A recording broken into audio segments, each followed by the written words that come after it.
বন্ধুরা সবাইকে অভিনন্দন আমাদের জবস ফর ত্রিপুরা ইউটিউব চ্যানেলে। তো বন্ধুরা আজকে আমরা আলোচনা করব college of fisheries central agriculture university থেকে আসা একটি জব ভ্যাকেন্সি নিয়ে। এখানে বন্ধুরা সম্পূর্ণ কিন্তু ওয়াক ইন ইন্টারভিউর মাধ্যমে এখানে নিয়োগটা করা হবে। তো বন্ধুরা চলো দেরি না করে দেখিনি কি আছে সেই বিস্তারিত নোটিফিকেশনে। বন্ধুরা ভিডিও কন্টিনিউ করার আগে করে নিচ্ছে একটা ছোট্ট রিকোয়েস্ট, তোমরা যারা ভিডিওটা ভালো লাগবে ভিডিওটাকে একটা লাইক করে যাও, আর চ্যানেলে নতুন হলে চ্যানেলটিকে অবশ্যই সাবস্ক্রাইব করে যাও। তো বন্ধুরা এখানে দেখো কলেজ অফ ফিশারিজের তরফ থেকে কিন্তু একটা ওয়াক ইন ইন্টারভিউ এখানে আয়োজন করা হয়েছে। এখানে কি লেখা আছে দেখো, walk in interview will be held on 26 September 2024 কিন্তু ওয়াক ইন ইন্টারভিউটা হবে। কয়টা থেকে হবে? এটা 10:30 থেকে কিন্তু হবে। কোথায় হবে? College of fisheries CAU 1 Lembucherra. এখানে একটা পোস্টের জন্য কিন্তু জব ভ্যাকেন্সি বেরিয়েছে, ফিল্ড অ্যাসিস্ট্যান্ট। এখানে ফিল্ড অ্যাসিস্ট্যান্ট নেওয়া হচ্ছে for project fish processing wastage by product development, a venture of sustainable livelihood and capacity building in Tripura funded by NABARD। অর্থাৎ এখানে প্রজেক্টের নাম দেওয়া আছে, তোমরা প্রজেক্টের নামটা ভালো করে দেখে নিও। The project position is contractual and terminus with the project, অর্থাৎ সম্পূর্ণ কিন্তু একটা কন্ট্রাকচুয়ালভাবে নেওয়া হচ্ছে। আর এখানে যদি আমরা কোয়ালিফিকেশনের কথা বলি, এখানে ডিটেলসে দেওয়া নেই, কিন্তু আমরা তোমাদের বলে দিচ্ছি কী কী এখানে তোমাদের প্রয়োজন পাবে। এখানে জাস্ট তোমাদের কিন্তু 10 পাস হতে হবে অ্যাপ্লাইটা করার জন্য। আর তোমাদের যদি ফিল্ড রিলেটেড কোনো এক্সপিরিয়েন্স থাকে তাহলে কিন্তু তোমাদের আগে এখানে প্রাধান্য দেওয়া হবে।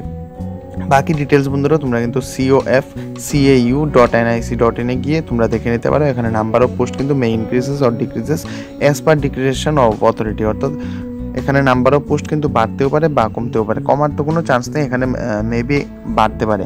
আর এই প্রজেক্টগুলোর ক্ষেত্রে কী হয়, তোমরা একটু ভালো করে ভিডিওটা দেখো।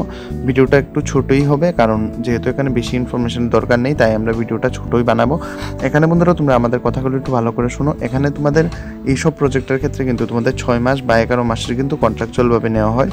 সুতরাং তোমরা যারাই জয়েন করবে তোমরা এটা মাথায় রেখে কিন্তু জয়েন করবে যে কলেজ অফ ফিশারিজ বা যে কোনো গভর্নমেন্টের যত সব প্রজেক্ট আছে ওইগুলি কিন্তু খুব কমই এক্সটেন্ড করা হয়।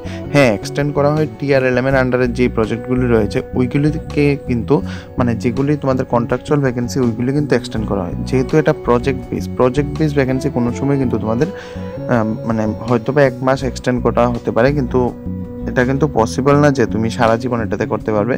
এটা কিন্তু যেই নির্দিষ্ট টাইম দেওয়া আছে, অর্থাৎ ধরো এখানে দেওয়া আছে যে 11 মাসের প্রজেক্ট, হয়তো বা তুমি 12 মাস করতে পারবে, কিন্তু তুমি কিন্তু এরপর থেকে এটা করতে পারবে না এরকম কিন্তু, কারণ প্রজেক্টটা টার্মিনেট হয়ে যায়। অর্থাৎ যেই গভর্নমেন্টের যেই সংস্থা এটাকে স্পন্সর করে ওরা কিন্তু একটা টাইমলাইন দিয়ে দেয় যে ওই টাইমের মধ্যে প্রজেক্ট কমপ্লিট যদি না হয় তাহলে কিন্তু প্রজেক্ট টার্মিনেট হয়ে যাবে। তো বন্ধুরা আশা করবো ছোট্ট ভিডিওটি তোমাদের কাছে হেল্পফুল হয়েছে। যদি ভিডিওটা ভালো লাগে একটা লাইক করে যাও, আর চ্যানেলে নতুন হলে চ্যানেলটিকে অবশ্যই সাবস্ক্রাইব করে যাও। ধন্যবাদ।